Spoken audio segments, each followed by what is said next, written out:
Aujourd'hui, à l'heure de la bonne nouvelle, on pose la question, est-ce que nos mauvaises pensées sont aussi graves que nos mauvaises actions?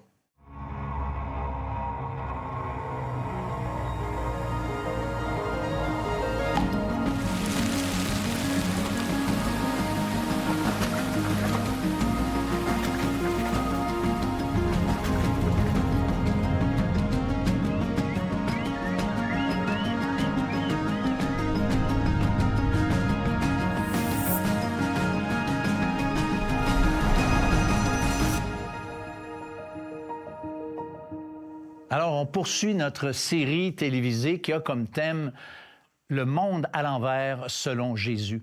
Dans cette série, on utilise en fait des paroles que Jésus a données, des enseignements qu'il a donnés et qui sont parfaitement contraires à notre façon d'être et qu'on trouve autour de nous. C'est absolument l'opposé de ça. Et c'est pour ça qu'on appelle ça une série « Le monde à l'envers selon Jésus ». Et pour cette émission, j'ai avec moi Martin Lébreux et Jean-Sébastien Morin. Alors, bonjour, salut les gars. François. Est-ce que, Martin, j'aimerais ça que tu nous présentes un peu le thème plus précis, là, la justification de notre question du départ. Coupable, même juste en penser. Ça, c'est notre thème. C'est basé sur des paroles de Jésus qui a dit « Tout homme qui regarde une femme pour la convoiter a déjà commis un adultère avec elle dans son cœur. » Et ce thème me fait penser à un film. Moi, je suis cinéphile, j'aime les films. Rapport minoritaire. J'imagine que vous avez déjà vu ce film-là. C'est réalisé par Steven Spielberg en 2002. L'histoire se déroule en 2054. Puis ces trois personnes qu'on appelle les mutants, ils ont des pouvoirs spéciaux, sont capables de prédire les crimes qui vont arriver dans le futur. Alors la police travaille avec eux pour aller sur le lieu des crimes et arrêter la personne avant que le crime soit commis. Et les personnes sont jugées en fonction de leurs intentions et non en fonction de leurs actions.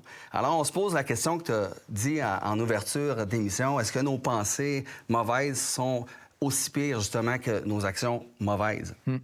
Il y avait quelqu'un dans ma famille qui avait rêvé que son conjoint la trompait. Et elle s'est réveillée, elle a commencé à le battre. Puis toute la journée, elle n'a pas parlé. Mais c'est pour montrer à quel point, des fois, mais nos pensées, c'est fort. Puis quand on y réfléchit, j'ai hâte de voir qu'est-ce que les gens vont dire. Parce que des fois, je le fais en conférence, je pose la question, qui serait volontaire si je disais on va mettre sur grand écran vos pensées de la dernière heure? Ah là là. Puis même là...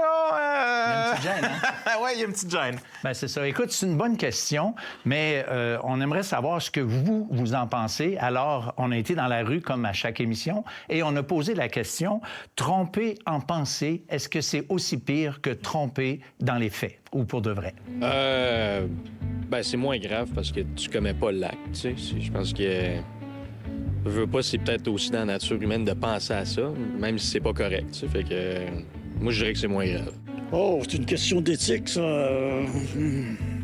C'est autant pire. Okay. Pourquoi? Parce que tu l'as pensé. Fait que je veux dire, ça t'est venu à l'esprit. Fait qu'après ça, tu peux agir. Le penser, c'est comme le faire. C'est une initiative de le faire. C'est pareil. Non, c'est pareil. De tout le pense, de tout le fait, c'est la même chose. Ben, je pense que c'est moins grave le penser parce que, tu sais, il faut vraiment, dans la vie, il faut quand même checker toutes les options qu'on a avant de prendre une décision. On est des êtres humains, fait qu'on pense tout le temps à des mauvaises choses, mais ça veut pas dire qu'on va les faire nous-mêmes. Fait que je pense pas qu'on est des mauvaises personnes si on y pense. En pensée, il n'y a pas de conséquences, c'est juste des pensées. Ben, c'est sûr que c'est moins pire. On juge les gens sur leurs actes, pas sur leurs pensées. Bien évidemment, tromper en pensée, c'est moins pire qu'en acte. C'est OK d'avoir chacun son jardin secret et ses pensées. Tant qu'on passe pas à l'action, on reste fidèle. Il y a toujours une différence entre penser, vouloir, par exemple, tuer quelqu'un et le faire. Il y a sûrement une grosse différence aussi entre penser tromper sa blonde et le faire. Ça s'appelle du discernement.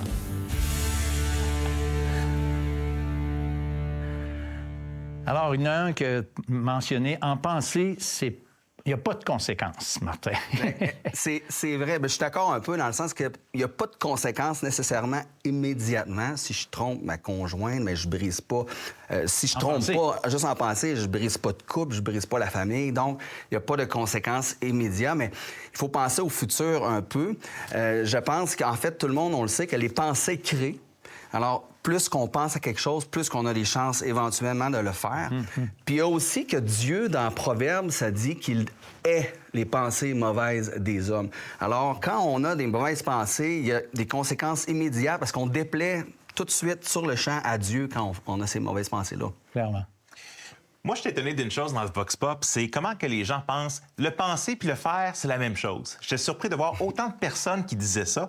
Mais quand tu y penses, si tu arrives à ton épouse puis tu lui dis « Chérie, j'ai pensé à te tromper », et ça coche. aussi, je vais voir mon employeur puis je dis « Écoute, j'ai pensé à mettre ma main dans la cagnotte puis voler ». Bien, peut-être que l'employeur, je risque d'avoir mon 4 puis va me renvoyer. Peut-être que ma femme, je vais dormir dans le salon.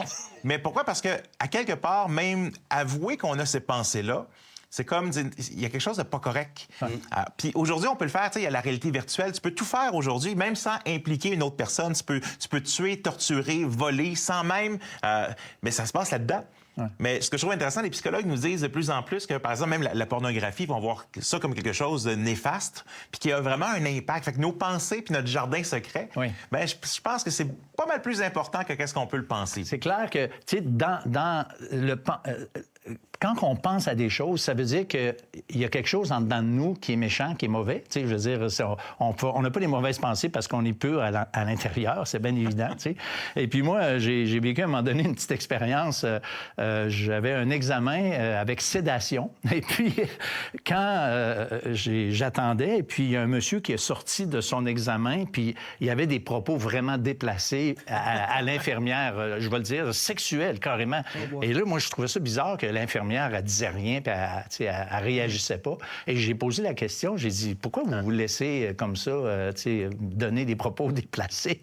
Et puis elle m'a dit, bien justement, c'est l'effet de la sédation, puis on faut pas tenir compte de ça. Et là, moi, je me suis dit, quand moi je vais sortir, qu'est-ce que je vais dire? Alors, je me suis dit, je vais-tu prêcher l'Évangile ou je vais dire des propos déplacés comme ça? En tout cas, bref, de toute façon, restez avec nous parce qu'après la pause, on continue de parler de ce sujet intéressant. La trahison, elle est profonde. L'impact, il est réel. Toutes les voies des humains sont droites à ses yeux, mais à la fin, c'est la voie de la mort. Tout ce qu'on pensait à longueur de journée se tournait vers le mal. Mais imaginons juste un instant à l'inverse. Ça aurait l'air de quoi un monde où tout le monde pense toujours au bien? Mais ce serait un peu le paradis sur Terre? Vous avez des questions ou des commentaires sur ce que vous venez d'entendre? Contactez-nous par téléphone ou réagissez sur les médias sociaux.